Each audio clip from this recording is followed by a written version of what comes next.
Hello students, welcome to IASBYHEART. Welcome to the comprehensive editorial series.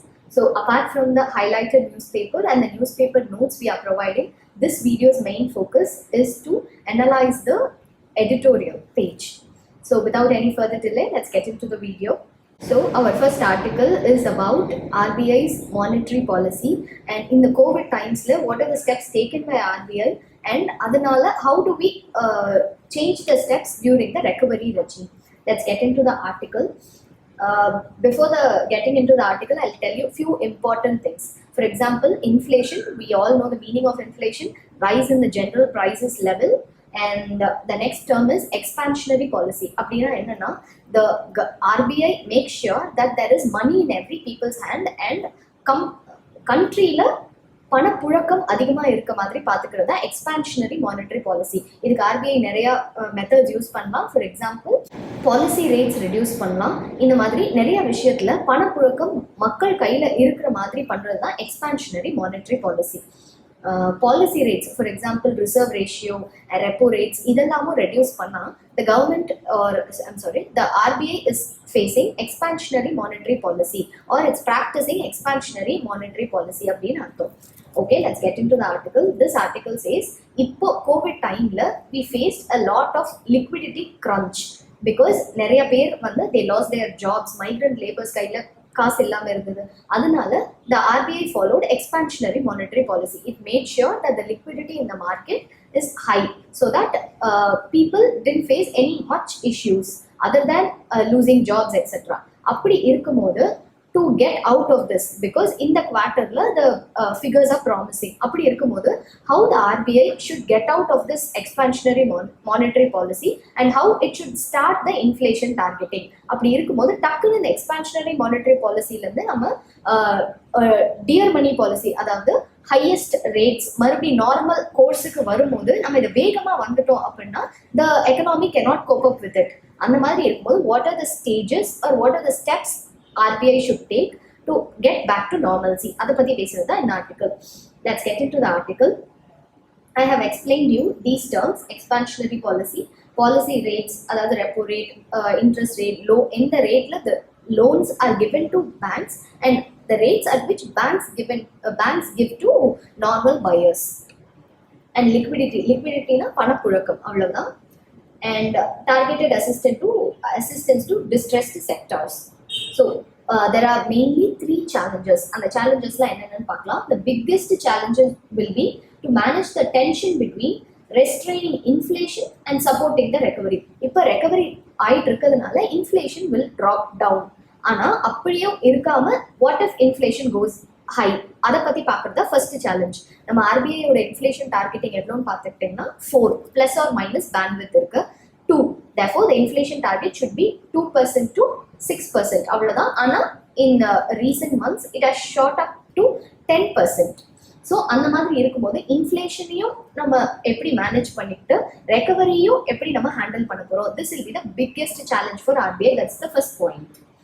So we'll have a policy dilemma, like should we go for expansionary policy? Should we make sure that liquidity is more in the market? ஆனா liquidity அதிகமா இருக்கும்போது prices அதிகமாயிடும். அதை எப்படி நம்ம கோப் அப் பண்ண போறோம்? That is the first dilemma. The second one, inflation remained above RBI's target band for the past several months. As I said before, September, October, it was about 7% to 10%, which is far above than 2 to 6% bandwidth. Yet, Monetary Policy Committee decided against any rate action out of concerns for growth and financial stability. MPC expects inflation to soften, அதாவது குறையணும், on its own in the weeks ahead as supply chains disrupted by lockdown, normalization and bumper winter crops come. அந்த மாதிரி இன்ஃப்ளேஷனுக்கு நம்மளா steps எடுக்க வேண்டாம், it will soften on its own அப்படிங்கிறது RBI ஓட stand. Persistent high inflation would result in food inflation, because food inflation என்னன்னா rise in the general price level in food items. Core inflation ஒன்று இருக்கு. Core inflationல what all will be covered is both goods and services other than food and energy sectors, because these are highly volatile. இப்போ திடீர்னு இன்னைக்கு lorry strike announce பண்றாங்கன்னா general price level of food items will increase. So in the food items they are very volatileங்கிறதுனால core inflationல it will not be included. So general price levels நம்ம check பண்ணாம விட்டோம்னா food inflation will increase. Basic food inflation increase ஆகும்போது it will be very difficult for poor people. அதுவும் India majority of the people are lower middle class. அப்படி இருக்கும்போது they'll get highly affected. As I said, core inflation, it includes goods and services other than the volatile sectors which are food and energy. I'll tell you about this excessive margins. Excessive margins na enna, any companies, இப்போ companies are recovering. So இந்த 1 yearல அவங்க face பண்ண loss அவங்க கோப் அப் பண்றதுக்காக they are keeping excessive margins. இப்போ price levels எல்லாம் increase பண்றாங்க because அந்த 1 year லாஸ் மேட்ச் பண்ணுங்கிறதுக்காக. அந்த மாதிரி கம்பெனிஸ் பண்ணுச்சுன்னா even if people have little money in their hand, every product that they have to buy, if they all those companies keep excessive margins, the survival becomes very difficult. So we should discourage companies to keep excessive margins to match up with the losses they faced in the last year. So recovery is still fragile. It also has been uneven and unequal. For example, automobile sectors எல்லாம் ஓரளவுக்கு இப்போ recover ஆயிட்டு இருக்கு. IT sectors, they didn't face any problem because work from home culture got very popularized. அதனால they didn't get affected much. அந்த மாதிரி affect ஆகாத sectors வேகமாக ரெக்கவர் ஆகுது. ரொம்ப அஃபெக்ட் ஆன sectors, for example agriculture, casual labours, அந்த கிக் எக்கனாமி லேபர்ஸ், அவங்கெல்லாம் ரொம்ப அஃபெக்ட் ஆயிட்டாங்க. So recovery has been unequal, with large industries finding their foothold while small and medium enterprises and informal sectors continue to be in distress because large companies alone, they have started to recover. That's what I said. IT companies, they didn't get affected at all. And heightened concern about aggravated unemployment problem caused by big firms entrenching labor to cut costs. பெரிய பெரிய companies எல்லாம் now they are going for cutting of labor ஏன்னா to match up the loss they faced in the last year. அதுக்கு what all measures they are taking is cutting of labor, அப்புறம் வந்து cutting of salaries. அந்த மாதிரிலாம் இருக்கும்போது people are bound to have lesser liquidity compared to the normal years. அதே மாதிரி the plight of savers who are being short change, அதாவது அவங்களுக்கு கொடுக்க வேண்டிய, அதாவது people who have parked their funds with the banks, அவங்களா இருக்கட்டும், இல்லை கவர்மெண்டோட treasury bills and government securities வாங்கினவங்களா இருக்கும், அவங்களுக்கெல்லாம் இன்ட்ரெஸ்ட் ரேட் குறையும் போது it is like fining them. அவங்கள நம்ம பனிஷ் பண்ணுற மாதிரி, எதுக்கு நீ காசு சேர்த்து வச்ச, this is the fine you have to ஃபேஸுங்கிற மாதிரி இருக்குது, just because the economy went down. அவங்களையும் நம்ம டிஸ்கரேஜ் பண்ணாமல், அந்த மாதிரி சேவ் பண்ணுற ஹேபிட் இருக்கவங்கள நம்ம டிஸ்கரேஜ் பண்ணோன்னா the recovery will take a longer time. Just because of people who are saving, because of that habit we did not get into any recession. Therefore we should not discourage them. The second and related challenge will be to withdraw the excess liquidity in good time.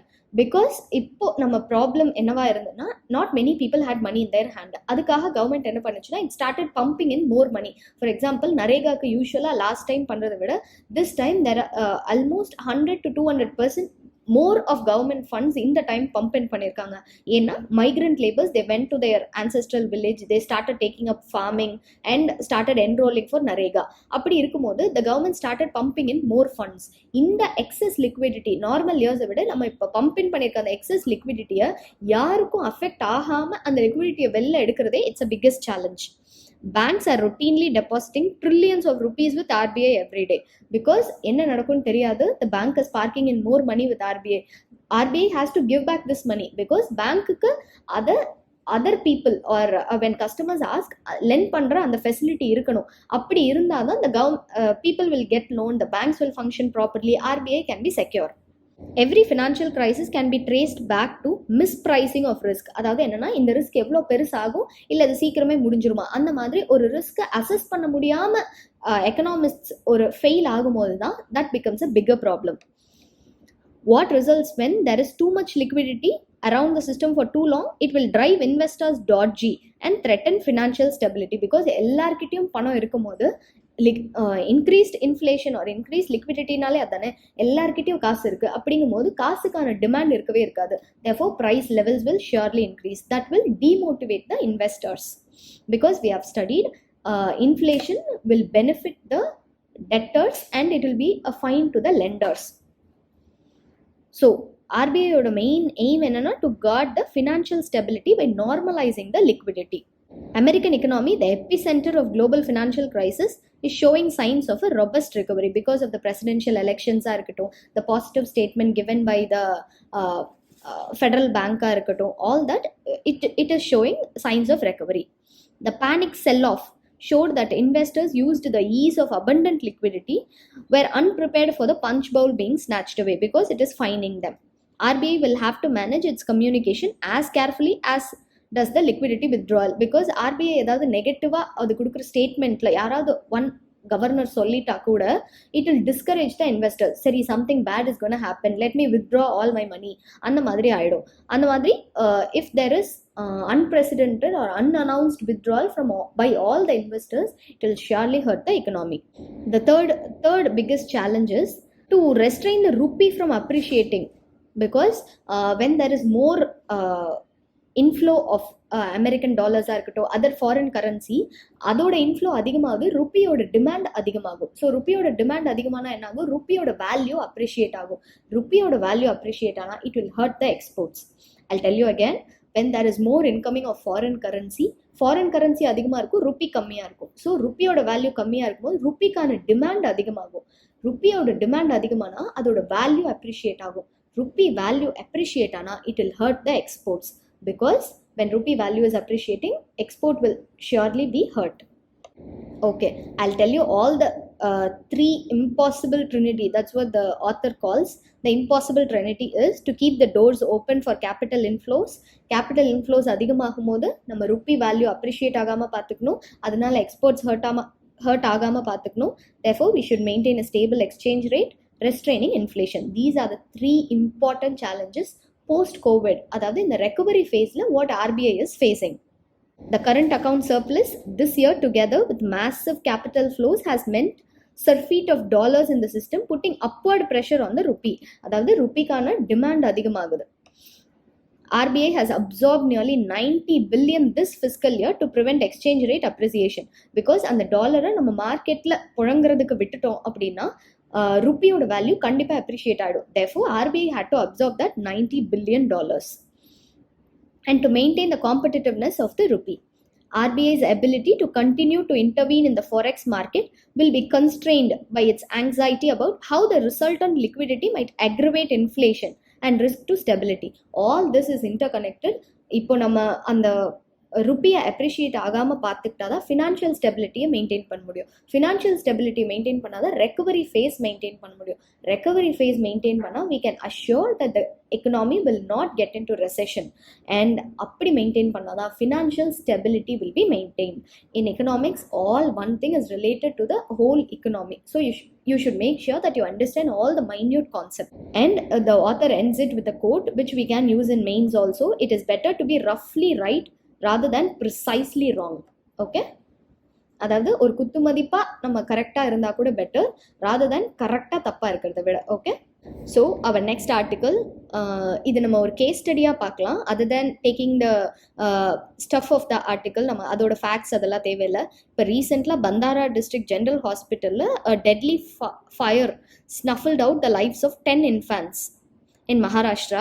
The takeaways என்ன பார்க்கணும் அப்படின்னா, why this happened, why is this recurringly happening, because தமிழ்நாட்டில் கூட this happened, why is this recurringly happening. அதுவும் இப்போ Covid டைமில் ஹாஸ்பிட்டலோட infrastructure மேலே நம்ம நிறைய ஃபோக்கஸ் வச்சுருக்கோம். We are depend on hospitals and doctors etcetera. அந்த டைமில் இந்த மாதிரி ஒரு ஆக்சிடென்ட் நடக்கிறது, இன்னுமா நம்ம இன்ஃப்ராஸ்ட்ரக்சர் டெவலப் பண்ணல அப்படின்னு நம்மளை டிஸ்கரேஜ் பண்ணுது. So what are the major takeaways that we could learn from this அப்படின்னு பார்க்கலாம். முக்கியமான ரீசன்ஸ் பார்க்கலாம். Reports of poorly trained staff failing to respond adequately. இந்த மாதிரி ஏதாவது ஒரு ப்ராப்ளம் வருது, திடீர்னு ஃபயர் பிரேக் அவுட்டோ இல்லை எக்யூப்மெண்ட் ஃபெயிலியரோ அந்த மாதிரி நடந்தால், how are the staffs train to handle such a situation? First என்ன பண்ணணும், செகண்ட் என்ன பண்ணணும், எப்போ பேஷண்ட்ஸ் இவாக்குவேட் பண்ணணும், எப்போ ரொம்ப கிரிட்டிக்கல் பேஷண்ட்ஸ் இவாக்குவேட் பண்ணணும். இந்த மாதிரி இப்போ எப்படி நம்ம நேஷனல் டிசாஸ்டர் மேனேஜ்மெண்ட் பிளான் அப்படின்னு ஒன்று வச்சிருக்கோம்.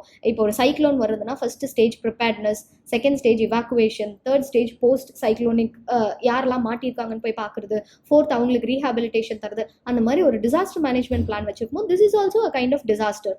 அதுக்கு நம்ம எப்படி இதை ஹேண்டில் பண்ணுறதுக்கு எக்யூப் ஆகிருக்கோம் அப்படின்னு பார்க்கணும். The painful reality is Safety protocols are yet to be institutionalized, even in places where people legitimately expect high degree of professionalism. Because நம்ம ஏதோ ஒரு கொரோனா ஹாஸ்பிட்டல் போகிறோம், ஹாஸ்பிட்டல்லே corona where will we go அந்த மாதிரி. So safety protocols இன்னுமே இன்ஸ்டிடியூஷனலைஸ் பண்ணல. சேஃப்டி ப்ரோட்டோகால்ஸ்னால் அந்த ஆர்கிடெக்சரில் ஆரம்பிச்சு எல்லாத்துலேயும் இருக்கலாம். ஃபார் எக்ஸாம்பிள் ஆர்கிடெக்சர்னா அந்த ஸ்டெப்ஸ் வித் இவ்வளோ இருக்கணும். தேர்ஃபோர் இப்போ ஏதாவது ஒரு ப்ராப்ளம்னா வேகமாக நிறைய பீப்புள் ஓடி வரும்போது அந்த ஸ்டெப்ஸோட விட் இவ்வளோ இருக்கணும், இவ்வளோதான் ஹைட் இருக்கணும், அந்த மாதிரியில் ஆரம்பிச்சு how have we train the professionals, அவங்களுக்கு எப்படி அந்த ஃபயர் எக்ஸ்டிங்விஷர் யூஸ் பண்ணணும்னு தெரிஞ்சிருக்கா, யாரெல்லாம் ஃபர்ஸ்ட் இவாக்குவேட் பண்ணணும்னு தெரியுதா, இப்போ ஏதாவது ஒரு எலக்ட்ரிசிட்டி ப்ராப்ளம்னா மெயின் ஸ்விட்ச் எங்கே இருக்குது போய் ஆஃப் பண்ணும், அந்த மாதிரி அவங்களுக்கு ப்ராப்பர் ட்ரைனிங் கொடுத்துருக்காங்களா, ரொம்ப நாளாக யூஸ் பண்ணாமல் ஒரு ஃபயர் எக்ஸ்டிங்விஷர் இருந்தது அப்படின்னா அது ஃபங்க்ஷனலாக இருக்கா இல்லையான்னு செக் பண்ணுறது, அந்த மாதிரி all this things will come under safety precautions. So என்னென்ன பண்ணலாம் அப்படின்னா ஃபயர் ஆடிட். இப்போ எந்த ஒரு பில்டிங்னாலும் what are the probable danger it is prone to face. For example fire equipment ஃபெயிலியரா, ஃபயர் பிரேக் அவுட்டாக இருக்கலாம், இல்லைனா எலக்ட்ரிசிட்டி ப்ராப்ளம்ஸாக இருக்கலாம். அந்த மாதிரிலாம் ஒரு சர்டன் ப்ராப்ளம்ஸ் தான் இந்த பில்டிங் ஃபேஸ் பண்ணும். அப்போ நம்ம ஃபர்ஸ்டே அதை அனலைஸ் பண்ணி வச்சுக்கிட்டு அதுக்கு நம்ம என்ன பண்ணுறோம், ஆடிட் மாதிரி எடுக்கலாம். எலக்ட்ரிசிட்டினா இப்போ is every thing functioning properly, UPS ஒழுங்காக ஒர்க் ஆகுதா, ஜென்ரேட்டர் ஒழுங்காக ஒர்க் ஆகுதா, அதுக்கு ஒரு ஆடிட் வச்சுக்கிட்டு ஃபயருக்கு ஃபயர் ட்ரில் மாதிரி, இப்போ எப்படி வேக்சினுக்கு ஒரு ட்ரை ரன் நடத்துகிறாங்களோ அந்த மாதிரி ஃபயர் ட்ரில் அந்த மாதிரி வச்சுட்டு ஏதாவது ஒரு ஃபயர் பிரேக் அவுட்னா ஹவு பீப்புள் ஆர் ரெஸ்பாண்டிங். இல்லை if it is in earthquake prone ஏரியாஸ்னா அவங்களுக்கு earthquake வரும்போது வாட் ஷுட் தே டூ, இல்லை அந்த பில்டிங்ஸ் earthquake ரெசிஸ்டண்ட்டாக இருக்கா, அந்த மாதிரி ஆல் டிசாஸ்டர்ஸ் ஷுட் பி ஃபர்ஸ்டே அதை கண்டுபிடிச்சிட்டு and the people should be given training. அதே மாதிரி ஏதாவது ஒரு டிசாஸ்டர் வந்துருச்சு அப்படின்னா எவ்வளோ சீக்கிரம் நம்ம அதுலேருந்து ரெக்கவர் ஆகிறோம் அப்படிங்கிறதையும் பார்க்கணும். ஃபார் எக்ஸாம்பிள் ஜப்பான்லாம் இட் இஸ் அன் ஐலாண்ட். அது if it has high probability of facing earthquakes. அந்த மாதிரி இருக்கும்போது இன்னைக்கு earthquakeல ஒரு ரோடு எஃபெக்ட் ஆயிருக்கு, if the road is broken அப்படின்னா ஒரு 2-3 daysல again they are laying roads. அவ்வளோ சீக்கிரம் நம்ம ஒரு டிசாஸ்டர்லேருந்து ரெக்கவர் ஆகணும். That will show our preparedness. அந்த மாதிரி how are we doing, these are the lessons we can learn from this bad incident. Hospital fires are distinct entity and research indicates that there are specific factors that trigger them. And the factors la enna kandupidikanum. For example, major reason for hospital fires enga nadakudunu pathina intensive care units, ICU and neonatal units. Neonatal ICU la da nadakudhu. முக்கியமா இது ஏன் நடக்குது அப்படின்னா fire needs oxygen to burn. In the area, in the rooms there is high oxygen because patients ku oxygen mask வைப்பாங்க. அப்படி இருக்கும்போது these are the major areas where fire is breaking out. நம்ம கண்டுபிடிச்சிட்டோம்னா அந்த ஆக்சிஜன் லீக்கேஜை எப்படி stop பண்றது அப்படின்னு நம்ம பார்க்கணும். These are often the sites of fires implicating the presence of high concentration of oxygen. Higher oxygen availability in intensive care facility is the likely primary cause, with motors and electrical units in the room providing the ignition. தேவையான condition எப்படி form ஆகுதுன்னு பார்த்தீங்கன்னா oxygen availability ஹையாக இருக்குது. ஏதாவது ஒரு oxygen cylinder லீக்கேஜாக இருக்கட்டும், இல்லை வேறு ஏதாவது ஃபேக்டர்ஸாக இருக்கட்டும், அந்த ரூமில் ஏதாவது ஒரு எலக்ட்ரிசிட்டி ஒரு சின்ன ஒயர் ப்ராப்ளமாக இருந்தால் கூட it will provide the ignition. That is what is starting the fires. This is what the research says. Hospitals have been audited and such factors in mind. Hospitals have to be audited with such factors in mind. முக்கியமா ICU and neonatal ICUஸ்ல இந்த மாதிரி electricity failure நடக்கவே கூடாது. Oxygen leakage நடக்குதா இதை வார check பண்ணணும். Because we are talking about lives. To evaluate national building safety codes against international practices. நம்மளோட safe standards எவ்வளோ and are we following it regularly? That is what we should check. So இந்த oxygen monitors பற்றி பார்த்தோம்னா it is set at a maximum of 23.5% by US National Fire Protection Association. அந்த மாதிரி international standards வச்சு how we can apply those practices to Indian scenario. As the health sector expands, it is essential that all new infrastructure conforms to the rigorous safety standards. A small premium to stop such disasters. Because நம்ம கொஞ்சம் கேர்ஃபுல்லாக இருந்தோம்னா we can prevent death of so many people. அதுவும் this Maharashtra incident, all the children were very small, up to 10-year-old baby எல்லாம் it has died. இந்த அளவுக்கு ஒரு disaster, if we had followed international standards, we could have averted it. If the government sets the bar high enough, ensuring full adherence to safety in the buildings, regulatory authorities can compel commercial structures to fall in line. This duty falls on the shoulders of the government. Government has to force, or it should make sure that the stricter laws or stricter safety standards are implemented. We also have to create a public platform for insights gained from inquiries into hospital fires to be shared. Because இதுக்கு ஒரு public platform நம்ம create பண்ணுறோம், லைனாக case studies, what are the hospital tragedies that happen over the year அப்போ நம்ம போடுறோம்னா, இப்போ புதுசாக hospital கட்டுறவங்க இந்த ஸ்டாண்டர்ட்ஸ் எல்லாம் ஃபாலோ பண்ணியிருக்காங்களா அப்படின்னு நம்ம பார்க்கலாம். இல்லைனா அட்லீஸ்ட் இப்போ இருக்க எக்ஸிஸ்டிங் ஹாஸ்பிட்டல்ஸில் திரும்ப இந்த இன்சிடென்ட் ரெக்கர் ஆகாமல் இருக்கிறதுக்கு நம்ம பார்த்துக்கலாம். So we should have a database of what are the misfortunes or accidents that has happened in the hospital sphere. Hospitals should mandatorily hold regular safety and evacuation drills, which are key to saving lives when disaster strikes.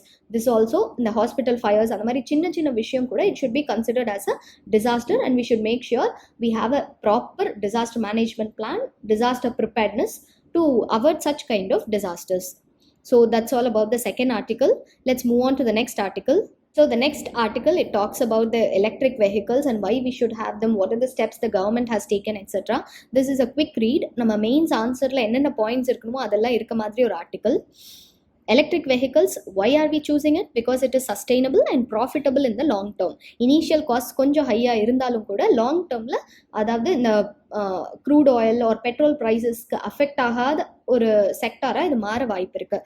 Reducing dependence on crude oil will save the government's money, reduce carbon emissions, build domestic energy independence. These are the three major advantages of choosing over electric vehicles. Enna dependence on crude oil குறைச்சிடும், government money save பண்ணும், carbon emissions குறைச்சிடும், and final result என்னன்னா energy independence, domestic energy independence. And it is an environmentally viable option. Economically and environmentally viable option. India's transition to electric vehicles will allow us to fine-tune our infrastructure. This will also influence India's foreign policy, our energy security dependence, because now we are heavily dependent on the Middle East for energy needs. அந்த மாதிரி இருக்கும்போது if we are becoming energy independent, we can நம்மளோட மணி மிச்சமாகிறது இல்லாமல் நம்மளோட foreign பாலிசியும் அதுக்கேற்ற அளவுக்கு design ஆகிடும். Now our focus, it will shift from West Asia to Latin America. Because electric, I'll tell you what is the reason. இப்போ நம்ம dependent on West Asia or Middle East எதுக்கு அப்படின்னா for crude oil imports. இதுவே நம்ம electric vehicles அதிகமாயிடுச்சு அப்படின்னா what is the major component of electric vehicles? Battery, right? அந்த பேட்டரிக்கு தேவையான வந்து லித்தியம். அந்த மாதிரி இருக்கும்போது நம்ம focus will shift from West Asia to South America, because South America we have three major countries, Argentina, Chile and Bolivia. These in the countries நம்ம focus ஆகும்போது நம்ம foreign policyயோட focus shift ஆயிடும். India imported 22.6 million tons of crude oil worth $120 billion, which made it third largest oil importer in the world in terms of value.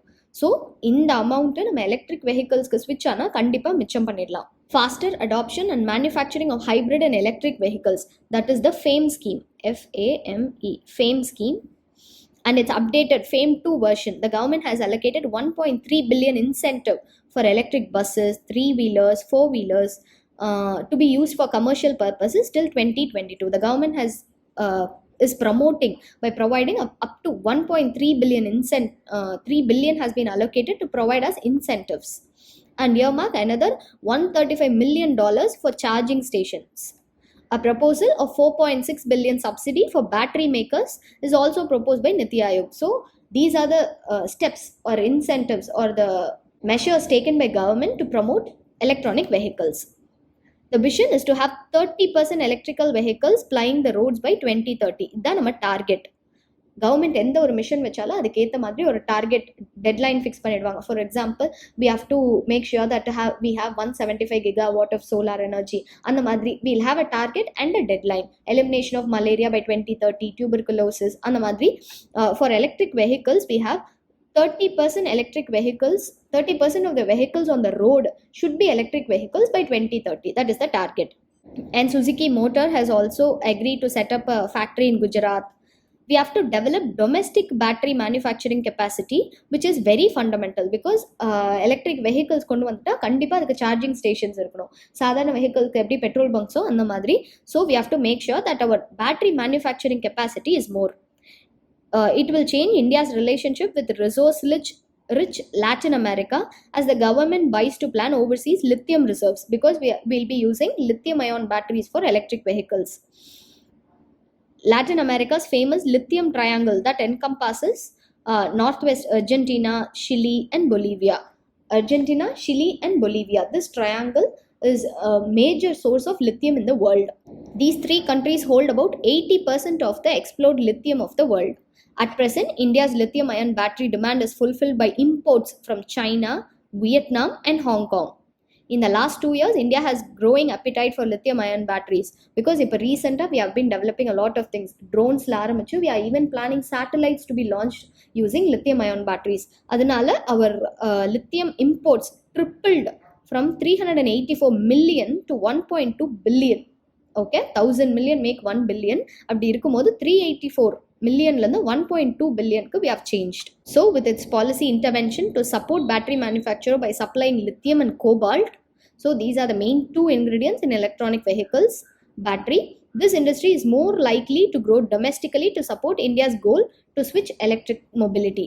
Lithium is also used as a drug to treat bipolar disorder. Bipolar disorder na multiple personality disorder madri, and it is soon to become the metal to treat a world polluted by excessive carbon emission, because nam electric vehicles poitale pollution will be very less. Currently, India's biggest trading partners in Latin America are Brazil, Mexico, Venezuela, and majority of trade is concentrated on crude oil, which includes 40 to 20% of India's total crude oil imports. இப்போ நம்ம Latin America depend ஆயிருக்குது crude oil க்கு தான். So if we move or if we implement FAME scheme to the fullest, நம்ம focus கண்ட்ரீஸுமே Brazil, Mexico, Venezuela இருந்து Argentina, Chile, Boliviaக்கு our focus will shift. However, this may soon shift to lithium and coal. Now our concentration is on crude oil imports. So if we implement it, the vision of Atmanirbhar Bharat or self-reliant India will soon become true. That is the gist of this article. So we have come to the end of this video. I hope this session was useful, and this editorial analysis saves a lot of your time. And please support this initiative by subscribing to it. Thank you.